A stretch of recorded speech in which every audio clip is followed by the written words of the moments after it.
Պարոն Եղոյան, ուզում եմ նախ անդրադառնանք երեք Նիկոլ Փաշինյանի հարցադրություն, մասնավորապես երկաթուղու հետ կապված հարցին, այնտեղ կար հետարքիր դիտարկում, որ մենք սպասում ենք բուսների հետ կապված որոշակի գնահատականին, ասաց, որ քաղաքական դրական արձագանք կա, բայց նաև արձանագրեց, որ մենք չենք կարող սպասել եւ դա այս իրավիճակում պետք է ես կարող եմ բառացի մեջ բերել, որպեսզի խնդիր։ Բառացի պետք չի, դուք միտքը փոխանցեք, էլի, բառացի։ Արդյոք հիմա ռուսների Ես գիտեմ ինչ է ասել, բայց դուք ոչ թե այդ բառը ասեք, որ չեք կարող սպասել, բա հիմա դե հարցը ձևակերպեք պատասխանեք։ Հիմա ուզում եմ հասկանալ, մինչև երբ Հայաստանի իշխանությունը սպասելու Ռուսաստանի արձագանքին։ Տեսեք, վարչապետը խոսել է երկու մրցակցող նախագծերի մասին, որոնք ռազմավարական նշանակություն ունեն տարածաշրջանային կոմունիկացիաների ապաշրջափակման համար, եւ այդտեղ շատ հստակ ասել է, որ մենք հստակ շահառու ենք եւ այդ մի քանի կիլոմետրը պետք է ինչքան հնարավոր է շուտ վերականգնվի, վերակառուցվի, որովհետեւ մենք հնարավորություն ունենանք աշխարհին, բոլորին, այդ թվում եւ Ռուսաստանին, արևելքին, արևմուտքին, հյուսիսին, հարավին ունենանք ենթակառուցվածք առաջարկելու իրենց ուրեմն ուղևորա ապրանքափոխադրումների համար։ Սա մասին է խոսքը, ողջամիտ ժամկետների մասին է խոսքը։ Այսինքն հիմա ես չեմ կարող ասել այ 3 ամիս, դա ողջամիտ մեծ պրոյեկտների մասին ենք խոսում, ողջամիտ ժամկետների մասին է։ Ինչքան ժամանակում է հնարավոր 2 կիլոմետր երկաթգիծ կառուցել, վերակառուցել, ինչքան ժամկետում։ Մի ամսում հնարավոր է, 2 ամսում, 3 ամսում, դուք ասեք, չգիտեմ, 4, 5։ Պատասխանը հնարավոր է, օրինակ մեկ շաբաթում ձևակերպել ասել եւ Իհարկե հնարավոր է, իհարկե։ Պատասխան չկա Ռուսաստանում։ Դե դրա համար էլ էլի ողջամիտ ժամկետ է պետք, որովհետեւ այդ պատասխանը տալու համար էլ ես ենթադրում եմ, որ ժամկետ պետք չի, որովհետեւ Ռուսաստան այդ պայմանագրով ստանցնել է ներդրումներ։ Հա, էլի, բայց այդ ներդրում Դա ոչ թե արդեն պետք է Հայաստանի ղեկավարն է Տեսեք, ես Ռուսաստանի բանը չեմ, ոչ փաստաբանն եմ։ Բանի հարց չի, բայց դա, այսինքն մի այդ պատասխանի մեջ պետք է լինեն ինքնահոսի հարց չի, տեղ պատասխանը չէ, ինչին եք պատասխանում։ Չէ, որովհետեւ տվեք։ Երբ որ բազմաթիվ անգամներ խախտվել է այդ պայմանագիրը երկաթուղու կառավարման, օրինակ պետք է նոր գծեր բացվեին այդ բանով, պայմանագրով, պետք էր կոնկրետ չափի ֆինանսական ներդրումներ արվեր յուրաքանչյուր տարի, բայց հիմա մենք տեսնում ենք, որ Հայաստանի կառավարությունը այո, սուբսիդավորում է տալիս։ Հայաստանի կառավարությունը սուբսիդավորում է տալիս իր ներդրումներից ավելի շատ։ Ձեր ասած ինֆորմացիան ես պետքա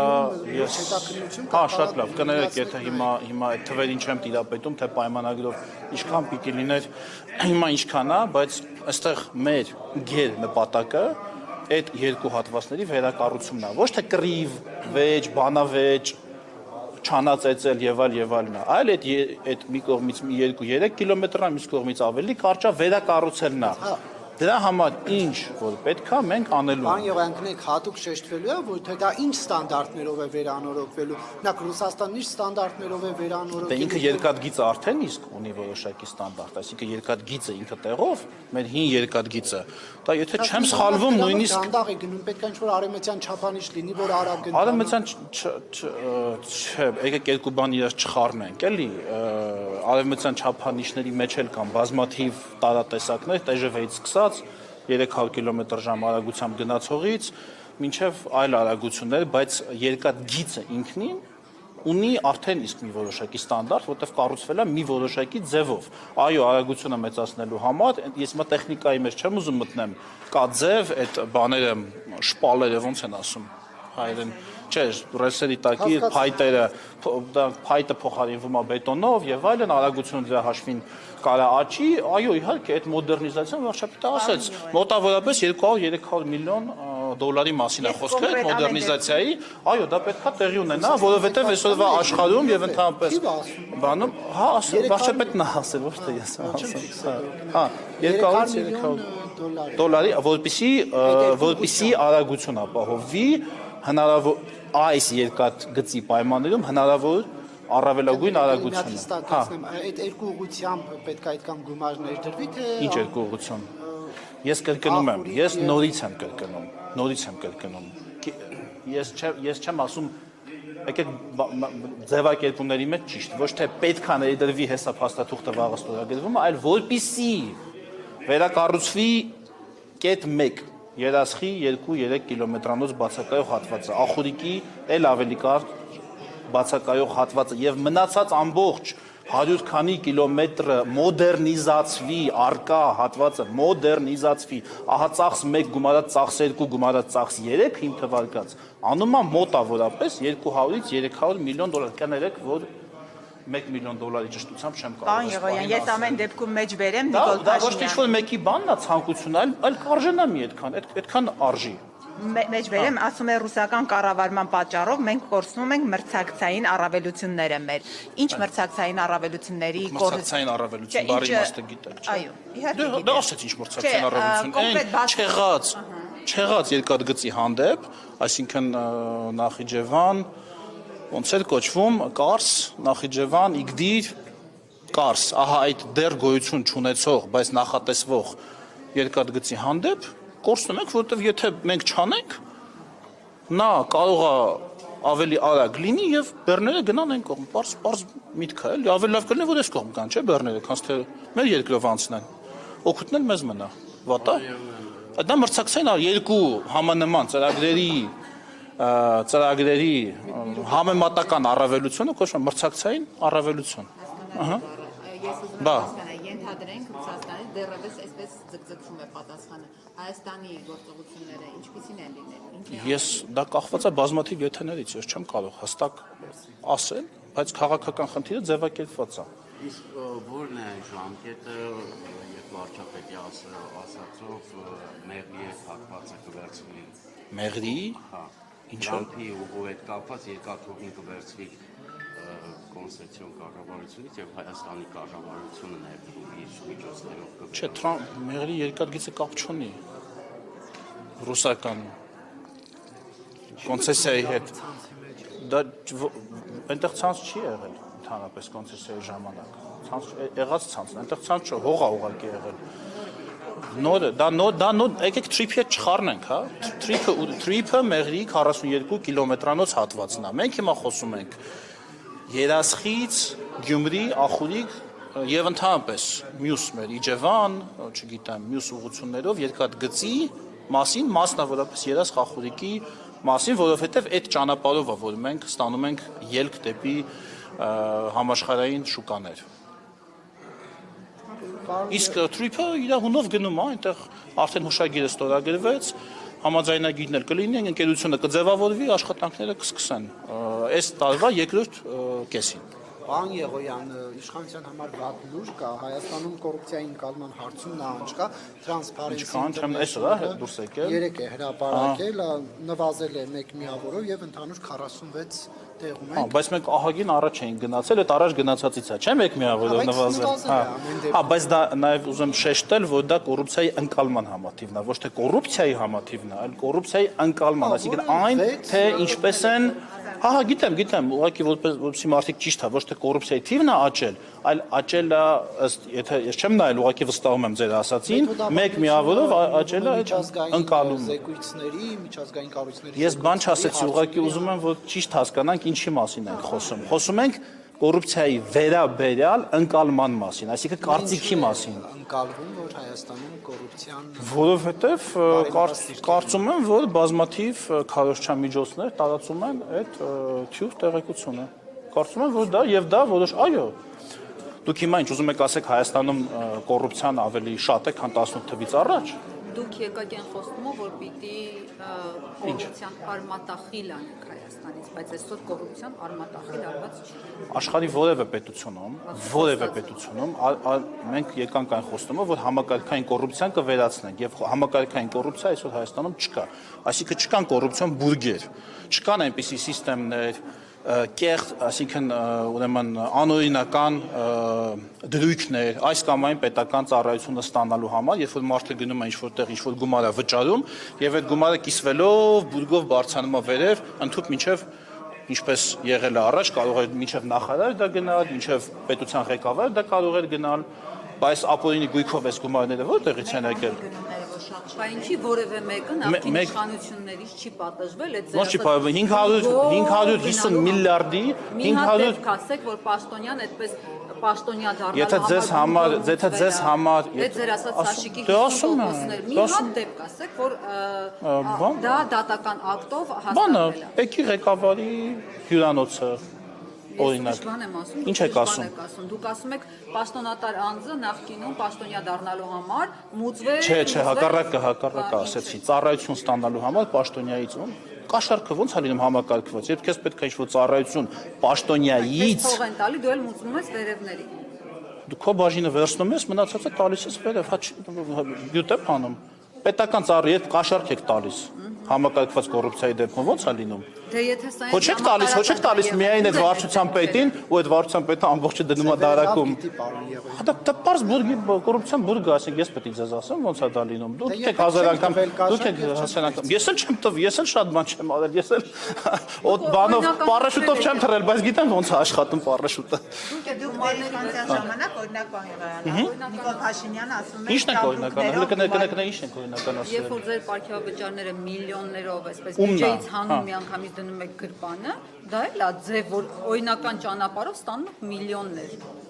Այսինքն օրինականացրել եք այն, ինչը որ դուք նախկինում ասում եք, վայ, Ես չեմ խոսում միլիոնավոր դրամներից, ես խոսում միլիոնավոր դոլարներից։ Ես խոսում եմ դոլարները։ 550 միլիոն դոլար է վերադարձվել է պետական բյուջե, 1.5 միլիարդի հայցնել հիմա դատարանում է։ Եւ դուք դա գիտեք։ Եւ դուք դա լրացնում եք։ Տեսքով ներդնում ձեր գրպանները։ Վերադարձնում ենք, դրա 99% վերադարձնում ենք, դրա 99%-ով գնում ենք զենք, կառուցում ենք պաշտպանական կառույցներ, սուբսիդավորում ենք ինտենսիվ այգեգործություն, սուբսիդավորում ենք մյուս պետական ծրագրերը, որով որ մեր քաղաքացիները ավելի շատ եկամուտ են գեներացնում, ավելի շատ հարկ են վճարում բյուջե, մեր հնան կրկնապատկվում է 7 տարում $4,000 մեկ շնչին ընկնող դառնում է $8,500 մեկ շնչին ընկնող եւ այդ ամբողջ գումարի 0.1%-ն էլ այո պետական ծառայության ամրապնդման համար ենք դնում այո Ասել եք ժողովրդին խալանածը վերադարձնելու են։ Ես բացատրեցի ոնց է դա վերադառնում այսօր դուք ուր որ գնում եք օթանավով զվարթնոցոթական իջնելուց այն բոլոր լույսերը որ դուք տեսնում եք բոլոր գյուղերում վառված բոլոր ասֆալտապատ ճանապարհները բոլոր ջերմոցները բոլոր ինտենսիվ որ դուք պետք է բարեկարգեք, բարենորոգեք, զարգացնեք, դա Այո, դա պարտականություն է, որը նախկինում չէր արվում։ Այո, իսկ ինչքան աշխատավարձ եք դուք տալիս։ Գիտեիք Պետական ծառայողներին ինչքան աշխատավարձ եք տալիս։ Աշխատավարձի նվիրյալներ եք, ասում եք մենք գիտեինք այս անելու են անել ու դուք չեք ասել։ Պետական ծառայություն, պետություն ունենալը արժի որոշակի գումար։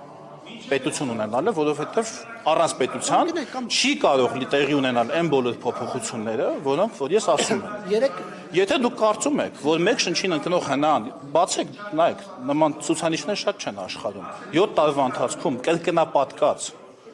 կառավարություն, պետական այո բնական է դա, որովհետև երբ որ քո եկամուտները աճում են, դու քեզ կարողանում ես ավելի շատ ծախս թույլ տալ։ Այո, եթե ձեր աշխատավարձը աճում է, դուք կարող եք ավելի շատ վարկ վերցնել, դնել գործի մեջ, ավելի շատ վարկ վերցնել, փակել ավելի շատ տոկոս, այո, աշխարհի ամենաշատ պետական պարտքը գիտեք որ պետություններ ունեն։ Ամենահարուստ պետություններ ունեն։ Նախկինում Նիկոլ Փաշինյան ազգային ժողովի անդյանից կանում են հենց պետական պարկ վերցնելու բոլոր վարկային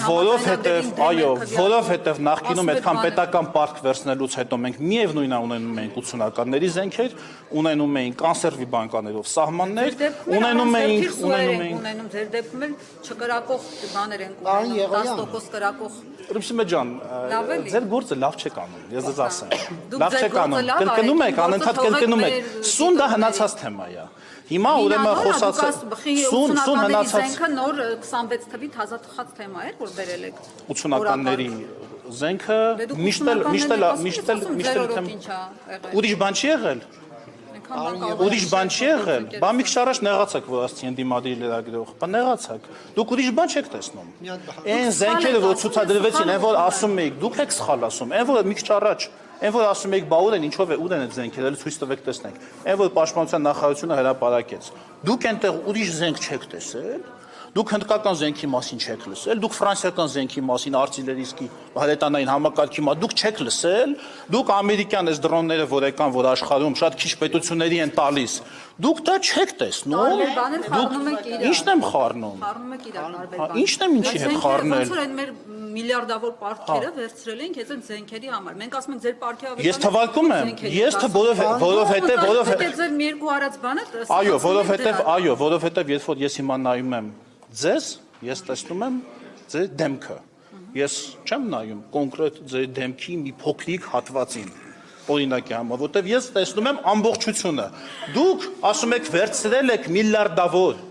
դոլարների պարտքեր եւ ինչ եք արել, ես թվարկում եմ։ Ահռելի ծախսեր եմ ես թվարկում։ Դուք վերցնում եք այդ ամբողջ ծախսից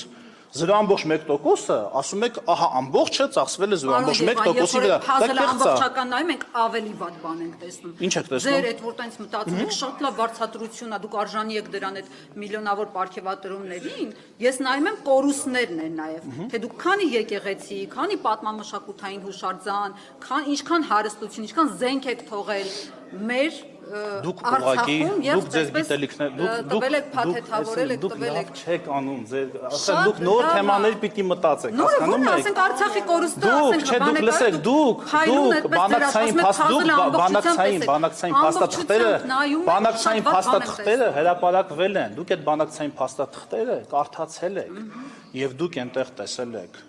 որ մեր իշխանության օրոք է խնդրեմը ծագել ձեր իշխանության օրոք մենք Արցախը առանցքային խոստումներ է տվել ներողություն ասել եք խնդիրը լուծվելու է Արցախի ժողովրդի, Հայաստանի ժողովրդի եւ Ադրբեջանի ժողովրդի պետք է լուծվի այո պարզ է որ խնդիրը այո պարզ է որ դա ոչ թե վարչապետի գյուտն է դա շատ պարզ տրամաբանություն է որ երբ որ մարդիկ ունեն կոնֆլիկտ այդ կոնֆլիկտը պետք է լուծվի համաձայնությամբ դա անես չի ոչ որ գյուտ է Դուք, եթե չեք տեսնում Ղարաբաղի հիմնախնդրի ամբողջ ընթացքը, դուք եթե չեք տեսնում, թե ինչ է գրված Մադրիդյան սկզբունքներում, դուք եթե չեք տեսնում, թե ոնց է այդ կոնֆլիկտը ազգերի ինքնորոշման կոնֆլիկտից դարձել տարածքային վեճի քիվեստում, եթե դուք այդ ամեն ինչը չեք տեսնում, դա միջազգային հանրությունը տեսնում է, դա բանակցող կողմերը տեսնում են, Ազատություն ռադիոկայանի չկան, հրապարակած վերջին գաղտնազերծված նյութերը բանակցային process-ի մասին, թե ինչ են խոսացել ԱՄՆ պետքարտուղարներ, Մինսկի խմբի համանախագահողներ, չէ, դուք ձեր ես խոսափողով դա դուք Արցախը դատարկվել է, էթնիկ զտում է արվել ձեր իշխանության օրոք։ Այո, դուք հիմա կարող եք դուք կտեսնեք գարնանը, կներեք, որ ծառերը կծաղկեն։ Դուք կտեսնեք դա գարնանը, բայց որպեսզի ծառը ծաղկի գարնանը, հիմա այդ ծառը պետքա նորմալ սնուցում ունենա։ Դուք կտեսնեք հիմա ամպրոպ, այս գիշեր, այս երեկոյան դուք կտեսնեք ամպրոպ, բայց ամպերը պետք է հիմա կուտակվեն։ Եթե հիմա ամպը չկուտակվի, ամպրոպ չի լինելու երեկոյան։ Թե դուք երեկոյան ասելու եք ես որտեղից էս ամպրոպը եկավ, էս կայծակը խփեց մեզ, որտեղից խփեց, կուտակված էներգիան հիմա է կուտակվում։ Նույն ձևն այն ժամ, հիմա այն ինչ որ մենք անում ենք, դրա արդյունքը էս որ ասում եք պետական պարտք։ Սրա արդյունքը կանցնեն տարիներ, մեր հնան էլ ավելի կրկնապատկվելու։ Մենք էլ ավելի ենք վարկունակ դառնալու։ Պարտքերը փակելու հետևանք։ Ես կրկնում եմ հետևանքները, որ ձեր հնան աճում է։ Դուք որ գնում եք, վարկ եք վերցնում, բիզնես վարկ եք վերցնում, դուք վերցնում եք վարկը դնում եք գործի մեջ, գործը ձեզ բերում է շահույթ, շահույթի մի մասը պահում եք ձեզ, մյուս մասով փակում եք վարկի տոկոսը եւ հիմա էլ է լավ, որովհետեւ եթե լավ չլինի, մեզ ոչ մեկ վարկ չի տա։ Ոչ մեկ վարկ չի տա։ Ես ուզում եմ տեղյակ պահել օրինակ, որ Եվրամիության աղքատության օրինակ էլի, որ հասկանանք միջին ցուցանիշը 15% է, պետություն կա էլի 20% է, պետություն կա 5%, 7% է։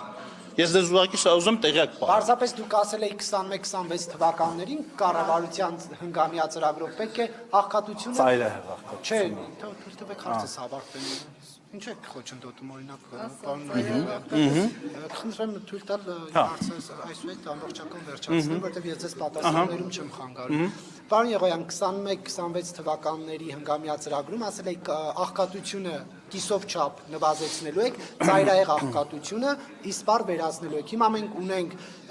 0.6% ծայրահեղ աղքատություն եւ ունենք 21.7% աղքատություն։ Ես համոզված եմ, որ աղքատության իրական ցուցանիշները, այն օրը ես սոցիալ-նախարարին էլ դա ասեցի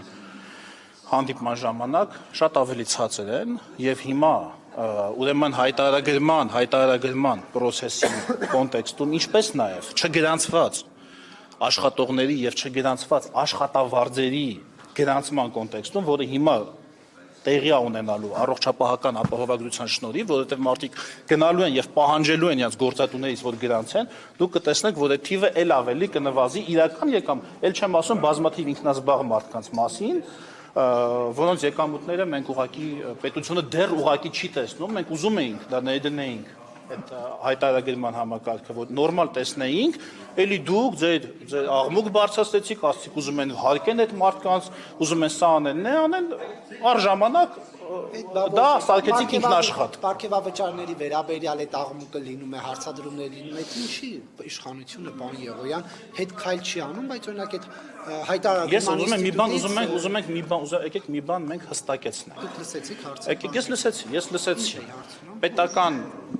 ծառայողը, պետական բարձրաստիճան պաշտոնյան եւ բոլոր պետական պաշտոնյաները պետք է ստանան իրենց աշխատանքին համապատասխան աշխատավարձ։ Ես այսօր այստեղ բերեցի թվեր, եկեք ռիփսի մեջ ան կարևոր բան եմ ասում։ Ես բերեցի այստեղ թվեր, քիչ առաջ։ Մենք ձայնագրեք սա տվեք ձեր ալիքով։ Մենք այսօր պաշտպան հայրենիացով ժամկետային պայմանագրային շարքային զինծառայողի աշխատավարձը սարքել ենք 620-ից 720 հազար դրամ։ Պատգամավորինը պարգևավճարով, բանով այդ ամեն ինչը գումարած ամսական կարող է գա 800,000, 900,000 նայած։ Ալեն Սիմոնյանն ասել է մինչև 1 միլիոն։ Մինչև հա նայած, որտեղ տարիկա լինում է, դա կախված է տարուց։ Բայց ես կրկնում եմ, այսօր զինծառայողը շարքային 22 տարեկան։ Այսինքն դեռ նոր իր կյանքն է վտանգի տակ դնում, դուք Երևանի կենտրոնում ձեր համար։ Իսկ մենք պատասխանատու ենք նրա համար, որ ինքը իր կյանքին ավելի քիչ վտանգ սպառնա։ Իսկ մենք պատասխանատու ենք նրա համար, որ ահա իր կյանքը ինքը ավելի քիչ վտանգի տակ դնի, այսինքն ավելի քիչ վտանգվի իր կյանքը, ոչ թե իր կյանքի մահվան հարցը լինի 50-50%, կամ 60-40%, կամ 70-30%, 70-ը դեպի մահ, այլ լինի շատ ավելի քիչ, լինի 99% 1%-ը դեպի վատ, 99-ը դեպի լավ։ Այ մենք դրա համար ենք պատասխանատու, մենք նրա համար ենք պատասխանատու, որ կառուցում ենք պաշտպանական շրջան, որտեղ իր կյանքը ավելի լավ է պաշտպանված, քան կասերվի բանկեկով է։ Ահա այդ կառավարության մասին եք դուք խոսում։ Դուք չեք տեսել այդ բունկերները։ Բանկեկով կարացակ, ոչ կանսերվի դերասան։ Կորելացիան չէ կանսերվի բանկեկով չեղավ էլի, դե այդ եմ ասում։ Բաբը պաշտպանական շրջանը ոչ Պարոն Եղոյան, դուք պատճառահետևանքային կապը խառնում եք իրար։ Պարոն Եղոյան, աշխատավարձերի հետ կապված մի րոպե լսեք, էլի խնդրում եմ։ Տեսեք, ասում եք, վերեցինք զինվորի համար օրենքով, օրենք անցկացրեցինք աշխատավարձ բարձրանա եւ այլն, դեռ էլ չեմ ասում, որ զինվորը պետք է գնա քննություն հանձնի, նոր աշխատավարձը բարձրանա, իսկ պատգամավորը Մենք էլ ենք քննություն հանձնում, հեսա հունիսի 7-ին մեր քննությունն է։ Հեսա հունիսի 7-ին մեր ատեստացիան է։ Հունիսի 7-ին։ Պարոն Եղոյան, տեսեք, զինվորի դեպքում դուք օրենքը բերում եք անցկացնում եք, բարձրաստիճան պաշտոնյաների դեպքում ինչի դա օրենքով չի լինում։ Վարչապետի Չէ, դա KPI-ներով չէ, բոլորը նույնը չեն ստացել։ Ըստ կատարողականների են ստացել գործադիրում, իրենք ստացել են դա ըստ կատարողականների, մեկը շատ, մեկը քիչ։ Ով է չափել, ինչ որ համակարգ կա, բայց ինչ որ համակարգ կա, համակարգ որոշել է ում Ես ասում եմ ըստ կատարողականի, դուք ասում եք սիմպաթիա։ Եթե սիմպաթիան որն է այստեղ։ Գնահատող ով է, պարոն։ Կան կատարողականներ, չէ, ցուցանիշներ կան, թե նախանշվածից ինչքանն է արել, ամեն նախարարություն դա հրապարակում է, չէ, այստեղ հեսա բյուջեի քննարկման ժամանակ կատարողականի։ Կտեսնեք, առաջադրած պլանը քանի տոկոսով են կատարել։ Այսքան պետք է անեն 95%-ով 98, 75 եւ այլն եւ այլն։ Հակադությունը տեսեք, կիսով չափ չի վերածել։ Հիմա պետք է օրինակ այդ ոլորտի պատասխանատուները բարգեւավաճառ ստանան, թե չէ։ Արտաքին քաղաքականության հետ կապված ձեր ծրագրում կար Արցախի ժողովրդի անվտանգության երաշխավորում։ Ձախողել է։ Պետք է այդ ոլորտի պատասխանատուն բարգեւավաճառ ստանան, թե ոչ։ Ես իմը կասեմ։ Հիմա դուք ձերը կասեք։ Ես իմը կասեմ։ Դուք ձերը կասեք, ես իմը կասեմ։ Ես կրկնում եմ, որևէ պետություն, որևէ կառավարություն, որևէ մարդ այս աշխարհում դուք երբեք չի կարող 100%-ով իրականացնել իր պլանները։ Երբեք դա անհնար է։ Մարդ ունենում է պլան, ունենում է նպատակ, ունենում է ուղենիշ, գնում է այդ ուղղությամբ եւ մի որոշակի չափով այն իրականացնում է։ Պարոն Եղոյան, Դուք իրականացած աշխատանքը տեսեք, դուք դա չեք տեսնում։ Լավ, դուք դա չեք տեսնում։ Միլիարդ ու կես ապօրինի գույքից եմ ես խոսում, որից նաեւ սնվում են այսօր շատ լրատվամիջոցներ։ Դուք դա չեք տեսնում։ Ես անուններ տվեք։ Դե ոնց պետք է չեմ։ Բայց ինչի՞ չպետք է ասեմ, եթե դուք դա խլացնում եք, բայց չեք խլացնում։ Իրավապահ Հա, ես մի րոպե, դուք տվել եք այդ թիվը, Վիքսիմե ջան, դուք տվել եք այդ թիվը։ Բոլոր թվերը տվել են։ Դուք տվել եք, որ 550 միլիոն դոլար ապօրինի գույք ու եկամուտ հետ եկել պետության այս 7 տարվա ընթացքում գնալ նկարելով պարոն Եղոյան։ Դե դուք անում եք, հա ձերը գիտեք, Նարեկ ջան, բայց այս Վիքսիմեն դա խլացնում, ինչ եք խլացնում։ Ինչ եք խլացնում։ Ինչ է որ մեզ հավասարեցնեք, որ ցույց տաք, որ նույնն է ամեն ինչ։ Սեյրան Օհանյանը 1 միլիոն դրամով նախարար կաշխատեր։ Վիգեն Սարգսյանը 1 միլիոն դրամով նախարար կաշխատեր, 1 միլիոն դրամով երկու, Երբ հա։ որ նախարար էր եւ պետական պաշտոններ զբաղեցնում, ամենաշատ քննադատողը մենք ենք եղել։ Ես կամայական անուն տվեցի, որևէ Գագիկ Խաչատրյանը, ասենք, Ինչի որ մենք նախ ասենք կներեք, էլի, ում անունը տամ, այն օրը բան եմ նայում, նախքին մեր Պեկի ղեկավարի անունը, հատ հիշացրեք, Կարեն Կարապետյանի ժամանակվա։ Վարդան Հարություն, ասում եմ 300 միլիոն գրավով բան ա եղել, 300 միլիոն ես արդեն 7 տարի է պատգամավոր եմ հանձնաժողովի նախագահ, ես հələ մի 20 տարի էլ պետք է ելնեմ պատգամավոր հանձնաժողովի նախագահ, որ 300 միլիոն դրամ ընդհանուր աշխատած լինեմ 20-30 տարուց։ Բիզնեսով ազբաղվել։ Հասկանում եք դուք ինչի մասին եք, կներեք իրավունք չունի։ Չէ, միջև պաշտոն զբաղեցնելը Գազպրոմում աշխատել, բիզնես ունեցել, փաստաբանն ասում է ձեզ համար նորից, հա, Հարությունյանը, բիզնես կարողությունը։ Իրավունք, ասեք։ Պարոն Եղոյան, ձեր իշխանության հիմնական խոսքը եղել է այն առաջարկը, որ դուք բերել եք խաղաղություն Հայաստանի Հանրապետությանը հայ ժողովրդին եւ բայց երեկվա Նիկոլ Փաշինյանի խոսքից ելնելով հասկանում ենք, որ վերջնական խաղաղություն եւ երաշխիքներ հնարավոր են միայն, երբ որ սահմանագծում եւ սահմանազատում ունենք ամբողջությամբ։ Ադրբեջանի հետ Հայաստանի սահմանի երկայնքը 1000 կիլոմետրի չափով է, այսօր ամենը 10-12-ն է սահմանագծվել։ Ես վարչապետի խոսքը հիմա բառացի չեմ հիշի, բայց չեմ կարծում, որ ինքը ձևակերպած լինի այնպես, ոնց դուք ասացիք, որ մինչև վերջնական չլինի, այո, դա խաղաղության կլինեն այդ խաղաղությունը ապրող օրգանիզմ է։ Ապրող, հիմա ես ոնց որ ասեմ, չէ, լսեք, դա ապրող օրգանիզմ է։ Ապրող օրգանիզմ է, դուք դա այդպես չի, որ մի կետ կա, որ հասնենք այդ կետին, ասելու ենք այ վերջ, հիմա ապրում է, իսկապես ապրում է, այ հիմա իսկական է ապրում, երեք կիսատ էր ապրում, այսօր իսկական է, ապրող օրգանիզմ է, նոր հաստատված խաղաղությունն է դեռ, մեզ անծանոթ եւ իրենց էլ անծանոթ ադրբեջանցիներին։ Մենք շատ բան, ասենք մենք չունենք դեռ այն շատ գործիքները, շատ գիտեք, կլիշեները մեր մտքում, շատ ինչ ասեմ, հարաբերությունները, որոնք օրինակ ունեն, չգիտեմ, ասենք նորվեգացին ու ասենք նորվեգյան ու շվեդյան, իրար հանդեպ։ Մենք դա չունենք, այդ փորձը մենք չենք ունեցել։ Ասենք մենք հիմա բենզին բերեցինք այնտեղից, դա դարձավ ինչ-որ քննարկում են, մեկն ասում է լավ է, մեկն ասում է վատ է, մեկն ասում է ասեն ցորեն եկավ Ղազախստանից, էլի Ռուսաստանից եկավ, էլի ձայն չեղավ։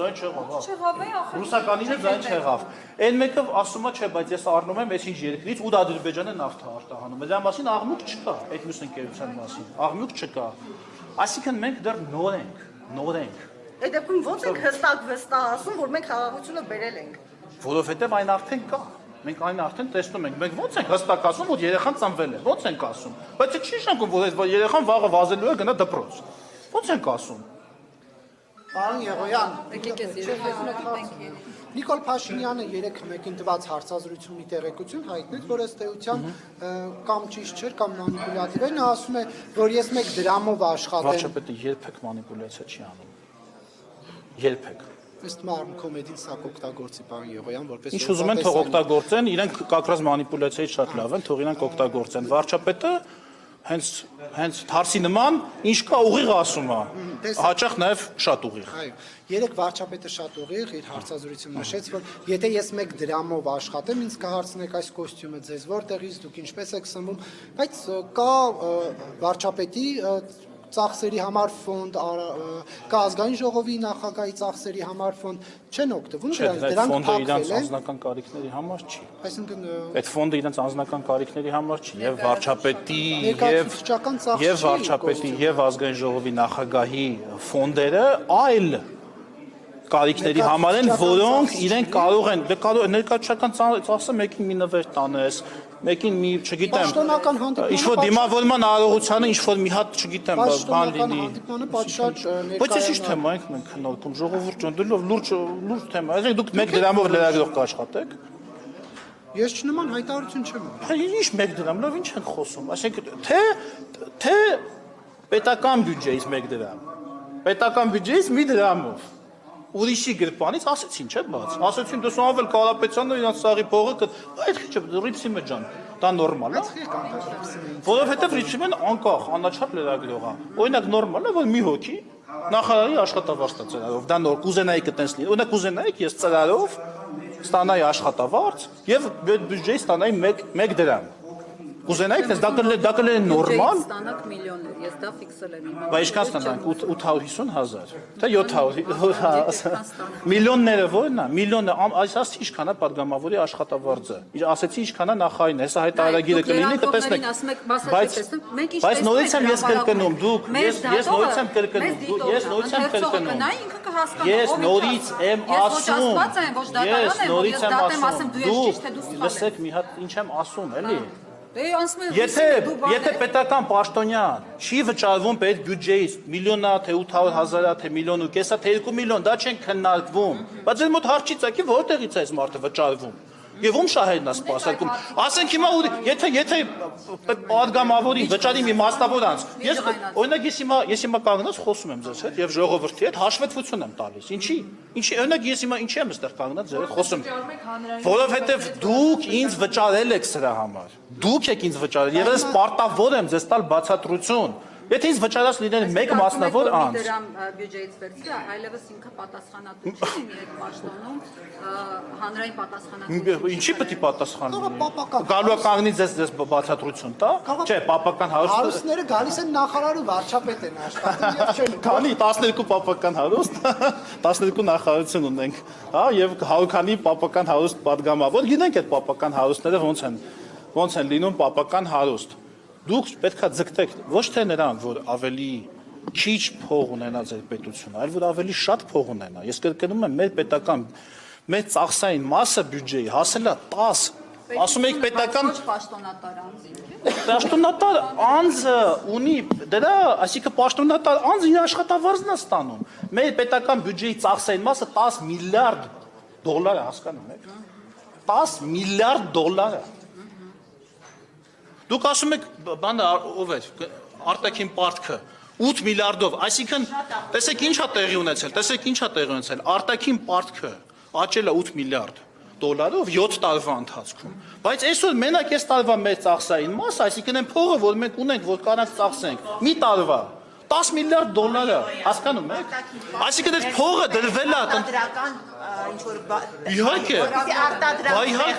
Իհարկե, բա մարդկանց աջակցում ենք։ Բայց դուք բան վերցրել եք, գնումներ եք արել, չգիտեմ, ասում եք։ Բայց այդ գնումն էլ արտադրական, ժողովուրդ ջան, կառավարությունը, լսեք, էլի կառավարությունը արտադրողներին աջակցություն է ցույց տալիս, հա։ Աջակցություն է ցույց տալիս, ասում եք ինչի է բան, մաքսային արտոնություն տվել։ Մաքսային արտոնությունը տվել, որ այդ մարդը բերի ինչ-որ սարքավորում, իր տնտեսություն իր բյուջեն աճի, հարկը վճարի, մեկը դա աճելա պետությունը փող ունենա, մենք դեմ չենք որ պետությունը փող ունենա, բայց երբ որ դուք աղքատությունը հաղթահարածն եք, գործազրկությունը աղքատությունը կրկնում եմ։ Մախի մենք պարտավորենք 100 տարվա ռեմոնտ արած դիվանի վրա նստեք, չգիտեմ ինչ անեք, այդ պատասխանի համար չենք մենք այքարում։ Լսեք։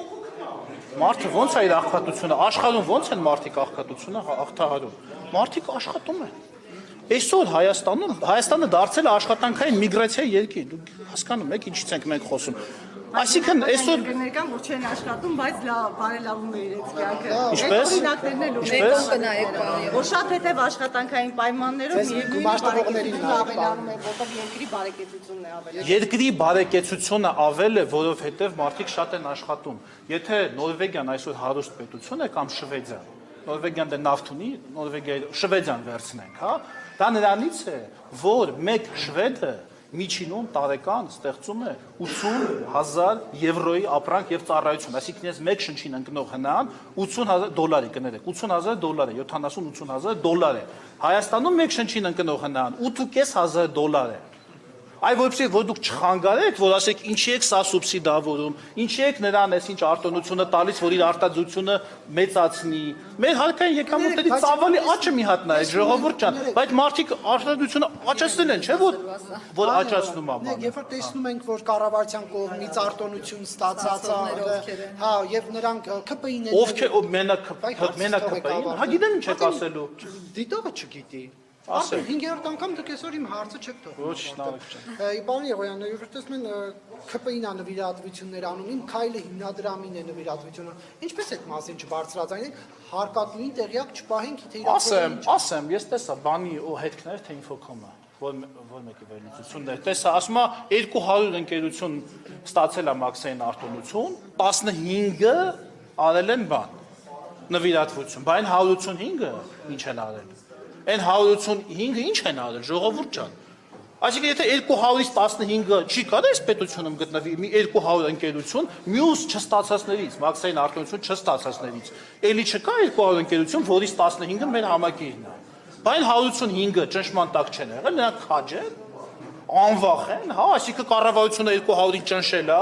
15-ը կոտրվել վախեցել են, այն 155-ը դուխով մնացել են իրաց տեղերում անսասան։ Դա սխալ վերլուծություն է, բակալին են, բացերնակություններ են։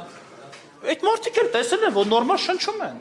Այս կառավարությունը ոչ մեկ չի գնում նստում բկներին, ասում, այսքան լևիտու, այսքան պրավիտու, բանս ավտոյից բենզին է լցրու, բանան եմ, այնան եմ։ Այդ բիզնեսմենը տեսնում է, չէ՞, որ այո, իր գործերը լավացել են, այո։ Հետևաբար իր աշխատողների գործերն են լավացել, հետևաբար բոլորի գործերն են լավացել։ Հա ինչի բաում գնա ինչ-որ բանի օլիգարխի նվիրատվություն անի, ինգնի նրա ջեբը։ Պարոն Եղոյան, երբ քան որ արդեն Վենսի Ժորժանի դուք ազատ եք։ Էսա ուղիղ էր։ Հա։ Վենսի այցը Երևան եւ Բաքու օրակարգերը, քանի որ արդեն պարզ են երկու կողմին, հələ դուք ինչպես կգնահատեք։ Հայաստան այցը կգնահատեմ հրաշալի։ Դուք տեսաք ինչի մասին էր խոսքը, ահռելի ներդրումների մասին, ահռելի մեծ կարևորության թույլտվությունների մասին, այդ թվում չիպերի գեր ժամանակակից չիպերի արտահանման թույլտվության մասին, որից կարող են օգտվել մեր IT ընկերությունները, այդ թվում արհեստական բանականության մեջ 4 միլիարդ հատուկ այդ մարդը այնքան բանարեցիք, նորից այդ մարդը շեշտեց օդակայանում, որ 4 միլիարդ մինչև հատուկ որ բան չանեք, չկտրտեք, ասեց մինչև 4 միլիարդ դոլարի ներդրում արհեստական բանականության մեջ Nvidia-ով եւ այլն ստեղ իրանց գործընկերներով։ Ուրեմն դրոնների վաճառք եւ ընդհանրապես ռազմատեխնիկայի վաճառքի թույլտվություն, ինչը մենք չունեինք առաջ, մենք չէինք կարող դա անել, եւ միջուկային էներգետիկայում համագործակցություն դեռ կորոշվի թե ոնց։ Ադրբեջանի հետ կապված օրինակ ասում են այնտեղ հավասարվեց, հա, Հայաստանի եւ Ադրբեջանի կարգավիճակը Միացյալ Նահանգների հետ գործընկերության արդյունքում, որտեղ չունեին ռազմավարական Հետո հավասարվի, ում են խանգարում։ Այսինքն մենք գնանք իրանց ասենք ինչի եք նրանց հետ լավ, այդ մարդիկ, այսինքն մենք գնանք Ամերիկայի Միացյալ Նահանգներին, ասենք իրանց դասնանք, թե իրանք ում հետ պետք է ռազմավարական գործընկեր, բայց այդ ավելի լավ երաշխիք, այն որ ուր է, որ ասում եք խաղաղությունը երբ է ավելի հիմնավորվելու, բա ինչքան շատ է բալանսը տարածաշրջանում, այնքան խաղաղությունը ինչ է, խաղաղությունը բալանս է։ Դրանք համարյա թե հոմանիշներ են, չէ՞, խաղաղություն եւ բալանս բառերը, համարյա թե կարելի ասել հոմանիշներ են։ Ինչքան բալանսավորված, այնքան հանգիստ, այնքան խաղաղ։ Դուք ինչ եք ուզում, Ամերիկան, ասենք, Ադրբեջանի հետ ունենա վատ հարաբերություն, Հայաստանի հետ ունենա լավ հարաբերություն, այդ դեպքում ինչ եք կարծում, Հայաստանը կլինի խաղաղություն։ Օրինակ մեկնաբանվում է բան Եղոյանը, օրինակ Ադրբեջանի հետ բանը ավելի այսպես ամուր համագործակցության օրակարգ քան Հայաստանի նման գնահատականներ հնչեցին։ Չգիտեմ ինչի հիման վրայա, մենք ես չգիտեմ հիմա նա ուրիշ պետություն է, մենք ուրիշ պետություն ենք։ Հիմա կարող օրինակ մի հատ նավթային համաձայնագիր կնքած լինել։ Հիմա մենք որ նավթ չունենք, որտե՞ղ նավթային համաձայնագիր կնքենք։ Մենք ունենք լավ IT ընկերություններ, չիպերի համաձայնագիր են կնքել։ Այսինքն մենք ես մի անգամ եմ սա ասել, մենք հո բան չենք, հո իրանց հայլային արտացոլումը չենք։ Կանգնենք հայլու առաջ, տենանք իրենք ինչ անում են, մենք կրկնենք հակառակ ուղղությամբ, հայլու նման։ Մենք պետք է մեր շահերին նայենք, ինչ մեզ պետք է եղել, մեզ պետք է եղել դրոն, առել ենք դրոն, մեզ պետք է միջուկային էներգետիկա։ Բացել են ասում ժողովուրդ չեն, եկեք վերցրեք ինչքան պետք է։ Այս արժի այսքան, այս արժի այսքան, այն մեգավատ այսքան, այն մեգավատ այսքան, հիմա էլ բողոքում են, ասում են ոնց, դա փող պետք է տանք դրա համար։ Մեզ չեք բերելու նվիրեք մի հատ ատոմային ռեակտոր։ Սա աբսուրդ չի։ Հստակ է, որ մենք ունենք հնարավորություն Միացյալ Նահանգներից գնելու, ինչ առաջ չկար։ Այսինքն ձեռք բերելու։ Միացյալ Նահանգների, չէ, ես ասում եմ, թե ինչն է հստակ։ Հստակ է, որ մենք իսկ թե որը այնտեղ տարբեր ընկերություն, տարբերակներ կան, տարբերակները դեռ քննարկվում են, բայց նորությունն այն է, որ մենք ունենք արդեն նաև ամերիկյանը ձեռք բերելու հնարավորություն։ Ռոսատոմի տնօրենի վերջին հայտարարություն, Գալուզինի վերջին հայտարարությունից հետո ըստ էության Նիկոլ Փաշինյանը կորոշի ջերմ ընկերոջից Վլադիմիր Պուտինից ձեռք բերել, հա, այդ ատոմակայանի գործարկը ռուսների հետ անել։ Okay, այդ բանը, այդ հումորային հեգնական այդ բանը, անտեսենք ուղղակի։ Երեկոյան չասեցի իմ ջերմ հարաբերություն։ Հասկացա, բայց դուք հիմա դա կրկնում եք մի քիչ հեգնանքով։ Չէ, Okay, բան, okay, տեսեք, ռուսներն էլ ունեն իրենց առաջարկը, իրենք մի քիչ ավելի մեծ խոշորն են առաջարկում, մեր մոտեցումն այն է, որ մեզ պետք է մոդուլային։ Դա կապված է մեր ցանցերի առանձնահատկության հետ, դուք միջուկային, ես գիտեմ այդ փորձագետներին, գալիս եմ, հեսա կասա, ես գիտեմ այդ փորձագետներին, ես գիտեմ իրանց, ուրեմն մենք, սա նես չէ, որ վաղն է լինելու, մենք հələ մինչև 2036 թվականը ժամանակ ունենք և հա, տեսեք, դա կապված է մեր ցանցերի առանձնահատկության հետ, մեր էլեկտրական ցանցերը նաև այն բանի պատճառով, որ ժամանակին նորմալ չեն վերանորոգվել և նորմալ պատշաճ ուրեմն կահավորումը չեն ստացել, այո, նաև, ոչ միայն, չէ, ասում եմ նաև, բայց նաև իր բնական լիմիտացիաների պատճառով կարող է տանել որոշակի ծավալի էլեկտրաէներգիա։ Եվ երբ մեկ աղբյուրը էլեկտրաէներգիայի գալիս է չափազանց մեկ բաժինը գալիս է չափազանց մեծ աղբյուրից, ինչպես օրինակ մեր հիմիկված 440 մեգավատանոց ատոմային ռեակտորն է։ Դրա անջատելու եւ միացնելու ժամանակ, գիտեք, տարին մեկ անգամ անջատվում է, այնտեղ process-ներ են տեղի ունենում, այդ ամբողջ 440 մեգավատը դու ուրիշ տեղից պետքա բերես ցանց, այսինքն պետքա ջեկը միացնես, շատ գազ վառես, շատ վճարես դրան, ինքը քիչ մոբիլ է ավելի, քան մոդուլայինը։ Մոդուլայինով կարող ես 100 մեգավատ, 200 մեգավատ անջատել, միացնել, ցանցը ավելի ճկուն է դառնում։ Պարզապես դեռ որևէ երկրում չի գործում։ Հայաստանում, եթե որոշում կայացվի, որ դա է տեղադրվում, անպայման փորձարկվելուց հետո կլինի։ Եվ պարոն Եղոյան, Նիկոլ Փաշինյանը, որ ասում է Վլադիմիր Պուտինի հետ ջերմ հարաբերություններ ունեմ եւ այլն, ամբողջ աշխարհը, քաղաքակիրթ աշխարհը Վլադիմիր Պուտինին համարում է ռազմական հանցագործ, կա Հագայի դատարանի այդ վճիռը եւ այլն, Նիկոլ Փաշինյանը ներկայանում է ժողովրդավարության ճատագովի դիրքերից, ընդունելի է ժողովրդավար եւ բռնապետ ջերմ հարաբերություններ ունենալ։ Ընդունելի է քո պետության շահերը սպասարկել այնպես, ինչպես որ դա հնարավոր է այն միջավայրում, որ դու ապրում ես։ Ռուսաստանը մեր մեծ տարածաշրջանում գտնվող պետություն է եւ մենք Ռուսաստանի հետ ունենք նորմալ հարաբերություններ, մենք կներեք այդ ես մեկ-երկու տեղ մեկնաբանություններ տեսա, այդ էլ ասեմ, որ վայ, ինչ ասում, մենք Ռուսաստանի թշնամին չենք լինելու, այսինքն ինչ պետք է թշնամ, այսինքն այդ ասողները ինչով են մտածում ընդհանրապես, ինչով են մտածում, այդ ասողները գնում իրանցից ուժով 10-15 անգամ մեծ ուժի հետ գնում թշնամանում են իրանց ոտով առանց բանի, հա? Եվ Ինչ ասեց վարչապետ, ասեց մենք մեր շահերն ենք սպասարկելու։ Մենք երրորդ կողմի շահը ընդդեմ մյուս երրորդ կողմի չենք սպասարկելու։ Մենք միայն մեր շահերն ենք սպասարկելու մի հատ այն կողմի հետ, մի հատ այն կողմի հետ, մի հատ այն կողմի հետ, մի հատ այն կողմի հետ։ Եվ պարոն Եղոյան, ժողովրդավար Հայաստանում ԱԱԾ-ն քահանաների տեքստը խմբագրելու փորձերից հետո հիմա էլ օտար պետության քաղաքացիներին է սկսել աբեկել իրանցի մի աղջկա, որը Ես լսել եմ տեսա այդ վերնագիրը, բայց ես չգիտեմ դա հավաստիա թե չէ։ Ես գիտեմ, որ Բերման են։ Ես որտեղ այդ աղջկան մահապատիժ է սպասվում։ Հա, ես քանի որ աղբյուրը մեկն է, քանի որ աղբյուրը մեկն է, պետքա ճշտել այդ լուրի իսկությունը։ Ես գիտեմ, որ այնտեղ, այսինքն իրանց այդ ցույցերի հետ կապված, այսինքն հարթ չի իր վիճակը, հասկանալի է։ Գիտեմ, որ մարդիկ էին Բերման ենթարկվել, դա էլ է հասկանալի, բայց այստեղ էլ առաջին հերթին ես այդ աղջկա մասին հիմա չեմ ասում, չասեք Եղոյանը ասեց, ընդհանուր այդ երևույթի նկատմամբ վերաբերմունքի մենք պետք է շատ բալանսավորված մոտեցում ցուցաբերենք։